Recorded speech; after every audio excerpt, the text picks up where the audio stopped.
Hi friends, full math life YouTube channel पे आपका स्वागत है। आज अपन फिर से एलडीसी पेपर 2018-19 का जो पेपर है उसमें जो कुछ मैथमेटिक्स के आए हुए क्वेश्चंस को हल करेंगे। तो उसके अंदर जो क्वेश्चन है उसमें फर्स्ट क्वेश्चन आज के वीडियो का ये है कि देखो, पहला क्वेश्चन दिया है कि 1 मीटर किनारे वाले घनाकार डिब्बा, यानी कि एक डब्बा दिया हुआ अपने को जो जिसकी भुजा कितनी दी हुई है 1 मीटर की। ठीक है, 1 मीटर यानी कि अगर सेंटीमीटर में बात करें तो 1 मीटर में कितना सेंटीमीटर होता है, 100 सेंटीमीटर होते हैं। तो 100 सेंटीमीटर की भुजा मान सकते हैं या फिर 1 सेंटीमीटर 1 मीटर की भुजा मान सकते हैं। अब वो कह रहा है कि छोटे छोटे कुछ डब्बे हैं जिनकी भुजाओं की लंबाई कितनी है, 25 सेंटीमीटर है। आ रही बात समझ में? भुजाओं की लंबाई कितनी है, 25 सेंटीमीटर है। तो ये 25 सेंटीमीटर वाले छोटे जो घन हैं ये बड़े वाले घन के अंदर कितने आ सकते हैं। अगर ये छोटे वाले डब्बों को बड़े वाले डब्बे में रखे जाएं तो बड़े वाला जो डब्बा है वो छोटे वाले डब्बों से भरने में कितने डब्बे लगेंगे, ये बात है। तो देखो, बड़े वाले के आयतन में छोटे वाले के आयतन का अपन भाग लगा देंगे। तो जो घन के आकार का डब्बा है यानी कि तीनों भुजाएं बराबर हैं, तो बड़े वाले जो घन का आयतन होता है वो होता है भुजा का क्यूब, यानी तीनों भुजाओं का गुणा। तो बड़े वाले घन का जो आयतन है उसमें छोटे वाले घन का आयतन का यदि भाग लगाएंगे अपन, तो दोनों ही घन है इसलिए इस फॉर्मूले में दोनों के आयतन का फॉर्मूला तो सेम होगा। तो देखो इसमें क्या आ जाएगा, ये आ जाएगा 100 × 100 × 100। ये तो बड़े वाले घन की भुजाएं हो गई। छोटे वाले घन के 25 × 25 × देखो, इसमें दोनों की भुजा सेंटीमीटर में ही लेनी है, या मीटर में लो तो दोनों के ही मीटर में लेनी है। ठीक है, इसलिए अपन इसको मीटर में दी हुई थी लेकिन 100 सेंटीमीटर यानी सेंटीमीटर में कन्वर्ट किया। तो देखो 25 से डिवाइड कर देंगे प्रत्येक 100 को, तो कितनी बार चला जाएगा, 4 बार। तो 4 × 4 × 4, तो कितना आ जाएगा, 4 का क्यूब यानी कि 64 डब्बे। यानी कि इस बड़े वाले घन के अंदर यदि छोटे वाले डब्बे अपन भरेंगे तो 64 डब्बे भरने के बाद ये बड़े वाला डब्बा फुल हो जाएगा, भर जाएगा। ठीक है, तो अब देखो अपना इसमें नेक्स्ट क्वेश्चन है वो इस प्रकार से दिया हुआ अपने को। देखो इसमें दिया हुआ है कि 4 + a, ठीक है, और 5 - a, और बट्टे में दिया हुआ अपने को बट्टे में दिया अपने को 2 + a कोष्टक 7 - a, और इक्वल में 1 दिया हुआ है ना। तो आपको दिखाई दे रहा है इक्वल में क्या दिया हुआ है, 1 दिया हुआ है। तो अपन क्या करेंगे, इनको पहले मल्टीप्लाई कर लेंगे, यानी 4 का इस कोष्टक से मल्टीप्लाई करेंगे तो कितना आ जाएगा, 4×5 = 20। 4 को 5 से किया 20 आ गया, और 4 को फिर पहले 4 को किससे किया, 5 से किया तो 20 आ गया। फिर इसी 4 को ए से करेंगे तो कितना आ जाएगा, माइनस के ए से तो 4a आ जाएगा। ठीक है, अब ए को 5 से करेंगे तो कितना आ जाएगा, प्लस का 5a, क्योंकि दोनों संख्या प्लस की हैं। उसके बाद इस ए को अपन इस ए से करेंगे तो माइनस का a², क्योंकि ए इसमें से ये वाला माइनस का ए है, तो कितना आ जाएगा, माइनस का a²। ठीक है, और बट्टे में कितना आ जाएगा, इसके बट्टे में देखो फिर से मल्टीप्लाई करेंगे, पहले 2 का मल्टीप्लाई करेंगे 7 से तो कितना आ गया, 14। फिर 2 का फिर मल्टीप्लाई करेंगे किससे, a से, तो माइनस का 2a आ जाएगा। ठीक है, फिर a को मल्टीप्लाई करेंगे 7 से तो कितना आ जाएगा, प्लस का 7a आ जाएगा। फिर a को मल्टीप्लाई करेंगे माइनस के a से तो किसका आ जाएगा, माइनस का a², और इक्वल में 1 आ जाएगा। ठीक है, अब देखो ये जो राशि है इसको अपन वज्र गुणा करेंगे तो इधर क्या हो जाएगा, 1 से मल्टीप्लाई होगा तो ये इधर पक्षांतर कर देंगे, क्या कितना आ जाएगा, ये आ जाएगा 20। देखो इसमें अपन ने कुछ 20 आ गया। ठीक है, और देखो ये माइनस के 4a हैं और प्लस के 5 हैं, तो यहाँ कितना बचेगा, एक प्लस का 1a बच जाएगा। ठीक है, फिर कितना आ गया, माइनस का, फिर आ जाएगा माइनस का a² बराबर। इसी प्रकार से देखो ये जो कोष्टक वाली संख्या इधर पक्षांतर करेंगे कितना हो गया, 14, और ये माइनस के 2a प्लस के 7a, तो कितना बचेगा, प्लस के 5a बचेगा, और माइनस का a² बचेगा। ठीक है, अब देखो बराबर का चिन्ह लगा हुआ हो और दोनों साइड अगर चिन्ह सहित सेम संख्या हो तो यहाँ पे देखो ये माइनस का आएगा, यहाँ पे माइनस का a² आएगा, क्योंकि ये जो है ये माइनस वाला आएगा यहाँ पे, तो a² से a² कट गया।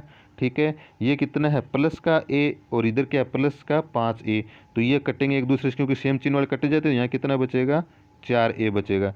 ठीक है, उसके बाद में देखो इसमें कैसे करेंगे, यहाँ कितना रह गया इसमें, ये देखो यहाँ पे प्लस के 14 हैं। ठीक है, और ये इधर प्लस के 20 है, तो यहाँ कितना बच जाएगा, 6। तो अब कितना रह गया, ये इस साइड तो रह गया 6 बराबर 4a। तो देखो 2 से कट जाएंगे तो 3, और 2 से कट जाएंगे तो कितना आ जाएगा, 2।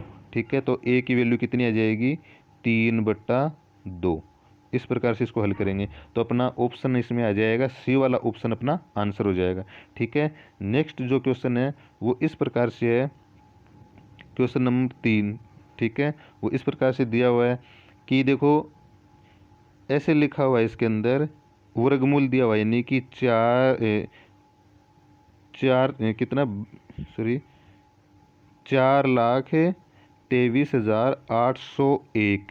ठीक है, और इसके घात में लगा हुआ 1/2 प्लस फिर दिया हुआ है 22,801, कितना 22,801, और इसकी घात दी हुई है 1। ठीक है, अब इसका वर्गमूल 1/2 का मतलब क्या होता है, वर्गमूल ही होता है। ठीक है, चाहे 1/2 लगाए या फिर इन पे यूं वर्गमूल का चिन्ह लगाए, एक ही चीज़ लगेगी इन पे। ठीक है, दोनों में से। ठीक है, अब इसका वर्गमूल ज्ञात करेंगे तो देखो कैसे ज्ञात करेंगे। तो देखो इसमें शॉर्ट में ज्ञात करने का तरीका ये है कि ऐसी संख्या है जिनका वर्ग करने पर इकाई का अंक 1 आए, तो एक तो स्वयं 1 होता है और एक क्या होता है 9 होता है। ठीक है, ठीक है, या तो क्योंकि 9 का करेंगे 81, 81 का इकाई का अंक 1 होता है, 1 का वर्ग करेंगे तो 1 ही आता है। ठीक है, अब इसमें जो सेकंड अंक है उसको छोड़ देंगे, यानी कि 0 को अपन क्या करेंगे छोड़ देंगे। उसके बाद में कितना रह गई है, ये रह गया 4,238। अब ऐसी संख्या ढूंढो जिसका वर्ग इसके नज़दीक है। ठीक है, तो यदि अपन 60 का वर्ग करते हैं तो 3600 होता है, तो थोड़ा और नज़दीक जाने की कोशिश करते हैं तो कितना आएगा 65। 65 का वर्ग यदि अपन करेंगे तो 65 का वर्ग करने पर कितना आता है 4230। 65 का वर्ग कितना आता है 4,230 आता है, तो ये कितना 4,238 है। तो इसमें किस कौन सा वर्ग नज़दीक है, इसमें 65 का वर्ग नज़दीक है। ठीक है, और अगर ये ज़्यादा दूर होता तो फिर दूसरा और देखते तो हो सकता कोई और संख्या होती। तो इसमें क्या है कि ये जो 65 इसके नज़दीक है और एक अंक ये आ गया, तो इसका जो वर्गमूल है वो आ जाएगा 651। कितना आ जाएगा 651 प्लस इसी प्रकार से इसका ज्ञात कर लेंगे अपन। ठीक है, जो सेकंड वाला है, सेकंड वाले में क्या है वही देखो, पहले तो एक का या तो 1 आएगा या 9 आएगा। ठीक है, फिर 0 को अपन छोड़ देंगे इसके अंदर।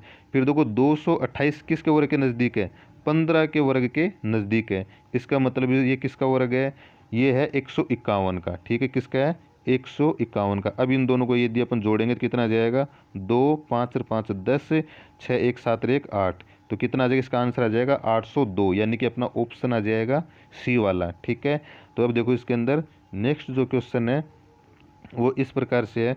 नेक्स्ट क्वेश्चन दिया है इसमें कि दो सकेंद्रीय वृत्तों के मध्य परिबद्ध, यानी कि इस तरह से दो सकेंद्रीय वृत्त दिए हुए हैं। ठीक है,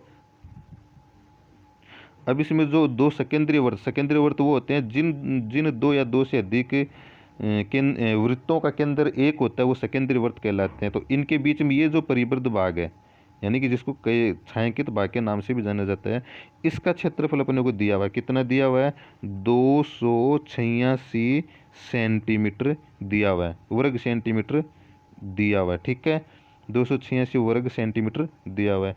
अब देखो इसका फॉर्मूला होता है एक डायरेक्ट, अगर आपको याद होगा तो पाई एक R1, यानी कि एक तो अंदर वाली वृत्त की त्रिज्या होती है और एक होती है बाहर वाली वृत्त की त्रिज्या। अगर जो बड़ी होती है उसको अपन R1 मान लेते हैं, जो छोटी है उसको R2 मान लेते हैं। कि कोई सी भी त्रिज्या को R1 R2 मान सकते हैं अपन। ठीक है, ठीक है, तो देखो R1 square minus R2 square, ये इस परिबद्ध भाग का क्षेत्रफल का फॉर्मूला होता है। तो इसकी वैल्यू अपने को कितनी दी है 286 इसकी वैल्यू दी है अपने को। ठीक है, 286, और साथ में क्या लिखा हुआ है देखो आगे, दोनों वृत्तों की त्रिज्याएं क्या है यदि उनका अंतर 7 है, यानी दोनों वृत्तों की त्रिज्या का अंतर भी दिया अपने को R1 माइनस R2, इन दोनों का कितना दिया अंतर, यानी कि 7, यानी कि ये जो रास्ता है परिबद्ध भाग इसकी चौड़ाई 7 दी हुई है। ठीक है, तो बड़े वाली त्रिज्या में से छोटी वाली घटाएंगे तो 7 आ जाएगा, ये तो बात दी हुई है। अब देखो इसके अंदर क्या करते हैं कि ये जो होता है फॉर्मूला, ये पाई का मतलब तो कितना हो गया 22/7 हो गया, इंटू ये एक कौन सा वाला फॉर्मूला होता है ए स्क्वायर माइनस बी स्क्वायर होता है। एक बार दोनों का योग होता है और एक बार दोनों का अंतर होता है। तो यहाँ पे क्या आ जाएगा, एक R1 माइनस R2, एक बार तो दोनों का अंतर हो गया और एक बार R1 प्लस R2। ठीक है, और इक्वल किसके बराबर आ गया, ये बराबर आ गया 286 86 के। तो देखो इसकी वैल्यू अपने को दी हुई है, कितनी दी हुई है, इसकी जगह अपन क्या रख सकते हैं, 7 रख सकते हैं। तो 7 से 7 डिवाइड हो जाएगा। अब क्या रह गया यहाँ पे, तो ये तो देखो कैंसिल हो गया क्योंकि इसकी वैल्यू 7 है, 7 से 7 कट गया। तो यहाँ तो रह जाएगा R1 प्लस R2, और ये जो 22 बच गए इसको इधर पक्षांतर करेंगे तो कितना आ जाएगा, 286/22 आ जाएगा। तो अब इसमें इसका डिवाइड करेंगे कितना आ जाएगा, 22 का भाग लगाएंगे, डिवाइड करेंगे तो 22 एकम 22 हो जाएगा 6, और 22 66 हो जाएगा। यानी कि R1 प्लस R2 की वैल्यू कितनी आ गई, 13 आ गई। ठीक है, कितनी आ गई, 13 आ गई। तो अब देखो, और इसी R1 माइनस R2 इनकी वैल्यू कितनी, 7 है। अब देखो इसको अपन डायरेक्ट कर सकते हैं। अपन ने संख्या पद्धति में पढ़ा था कि जिन दो संख्या, यदि किन्हीं दो संख्याओं का योग दिया हुआ हो अपने को और अंतर दिया हुआ हो, तो उनमें बड़ी संख्या, यहाँ पे बड़ी संख्या कौन सी है, R1, ठीक है, और छोटी संख्या कौन सी है, R2 है। तो उन दोनों, तो उन छोटी संख्या और बड़ी संख्या को ज्ञात करने के लिए क्या करते हैं, यदि योग दिया हुआ हो, अपने को योग दिया हुआ हो और अंतर दिया हो, तो क्या करते हैं, योग को और अंतर को जोड़ के यदि 2 का भाग लगाएंगे तो बड़ी संख्या आएगी। तो 13 को और 7 को जोड़ेंगे 20, और 20 में 2 का भाग लगाएंगे तो कितना आएगा, 10। तो R1 कितनी हो जाएगी, 10। और यदि उन दोनों संख्याओं यानी कि 13 को 7 को घटाकर 2 का भाग लगाएंगे तो छोटी संख्या आएगी। यानी 13 और 7 का अंतर करेंगे कितना आएगा, 6, और बट्टे में 2, तो कितना आ जाएगा, 3। इसका मतलब R2 कितनी आ जाएगी, 3। तो उन क्या पूछा था अपने को, दोनों वृत्तों की त्रिज्या पूछी थी। इसका मतलब इसमें कौन सा आंसर आ जाएगा, 10 और 3, यानी कि ऑप्शन डी अपना आंसर आ जाएगा। ठीक है, अब देखो अपना नेक्स्ट क्वेश्चन है जो इस प्रकार से है कि उस छोटे से छोटे वर्ग का क्षेत्रफल क्या होगा जो 616 वर्ग सेंटीमीटर क्षेत्रफल वाले वृत्त को पूर्णतः ढक लेता है। तो देखो इसके लिए अपने को क्या करना है, पहले तो देखो अगर अपन डायग्राम बनाना सीख गए तो अपन क्वेश्चन आसानी से हल कर सकते हैं। ठीक है, तो कह रहे हैं कि कोई वृत्त है इस तरह से, अब एक वर्ग है जो इसको पूर्ण रूप से ढक रहा है, यानी इस कब ढकेगा, जब उसकी चारों की चारों भुजाएं इस वर्ग को स्पर्श करेंगे तभी तो इसको ढकेगा वो। ठीक है, अब क्या कह रहा है, इस वृत्त का क्षेत्रफल अपने को दिया है, क्या दिया है, इस वृत्त का क्षेत्रफल अपने को दिया है कितना, πr² का मतलब दिया है कितना, 616 दिया हुआ है। तो यहाँ से इसकी अपन आर ज्ञात करेंगे, क्या ज्ञात करेंगे, आर इसकी अपन ज्ञात करेंगे तो कितना आ जाएगा, R² बराबर आ जाएगा 616, और बट्टे में पाई का मान रखेंगे यानी 22। ठीक है, और बट्टे में जो 7 आएगा वो ऊपर चला जाएगा। ठीक है ना, तो अब कितना आ जाएगा, तो 22 का जब अपन 616 में भाग देते हैं तो कितना आता है, 28 आता है। ठीक है, तो क्या हो गया, देखो R² का मतलब क्या हो गया, R² का मतलब हो गया, अब 28 को क्या लिख सकते हैं, 4 × 7 लिख सकते हैं, और एक 7 पहले से ही है। ठीक है, अब देखो इसके अंदर इस प्रकार के क्वेश्चन में क्या करते हैं अपन, इस प्रकार के क्वेश्चन में क्या करते हैं कि r का मान अपने को ज्ञात करना है तो सामने वाले पे अंडरूट लगा देते हैं। तो 4 × 7 × 7 है, तो अंडरूट लगाएंगे तो देखो 4 का तो कितना हो गया, 2 हो गया, और 7 के दोनों 7 यानी 7 7 तो 49 हो गया, तो इसका कितना हो गया, 7 हो गया। तो अपनी r कितनी आ जाएगी, r आ जाएगी अपनी 7 दूनी 14 अपनी आर आ जाएगी। अब देखो अपने एक बार फिर से अपने जो डायग्राम बनाया उस पर चलते हैं।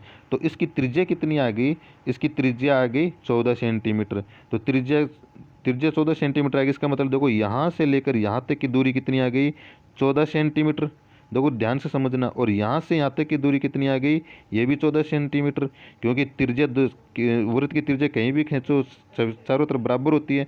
तो देखो यहाँ से लेकर यहाँ तक इसका व्यास कितना हो गया, व्यास हो गया इसका 28 सेंटीमीटर हुआ कि नहीं हुआ, 28 सेंटीमीटर हो गया, और जो व्यास है वही इस वर्ग की भुजा के बराबर है। ठीक है, तो वर्ग की भुजाएं चारों तरफ, चारों भुजाएं बराबर होती हैं, इसका मतलब इस वर्ग का क्षेत्रफल पूछा अपने को। तो क्षेत्रफल कितना हो जाएगा, वर्ग की भुजा कितनी आ गई, 28। तो 28 × 28 जब अपन करेंगे तो कितना आ जाएगा, 64।